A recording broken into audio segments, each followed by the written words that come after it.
Long ago, in a small village nestled between emerald hills and golden fields, there was a river unlike any other. It shimmered like silver under the sun, yet no one dared to drink from it or even touch its waters.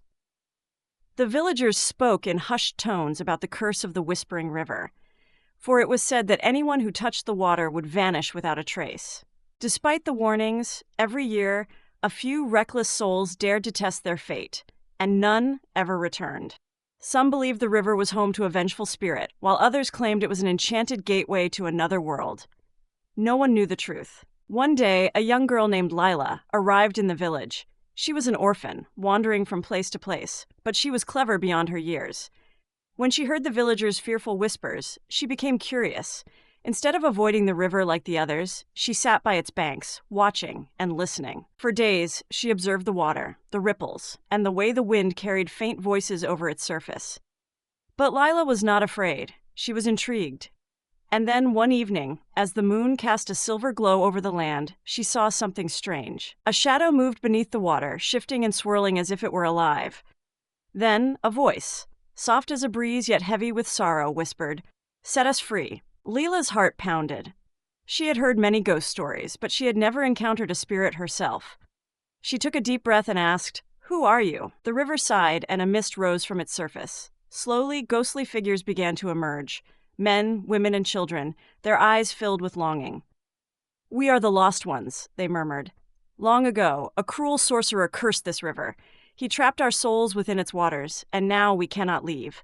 We wait for someone wise enough to break the curse." Lila thought for a moment. How can the curse be broken? The spirits hesitated before replying. The sorcerer's power was bound to this river by a single object, a dark stone buried beneath its depths. Only one with courage and cleverness can retrieve it and shatter it under the full moon. Lila knew the task was dangerous, but she also knew she could not turn away. She spent days crafting a plan, gathering the strongest vines and the heaviest stones. When the full moon finally arrived, she tied herself to a great boulder and plunged into the cursed river. The water was colder than ice, and shadows swirled around her, whispering warnings. But Lila did not waver.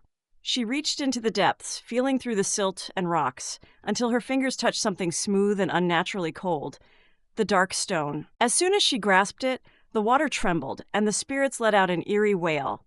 Lila kicked upward, breaking the surface just as a powerful current tried to drag her back down. She climbed onto the shore, gasping, and with all her strength, she hurled the stone against a rock. Crack! A burst of golden light filled the night as the stone shattered into dust. The river roared, the mist swirled, and then silence. When Lila looked up, the spirits were gone. The river, once eerie and cursed, now gleamed with a peaceful glow.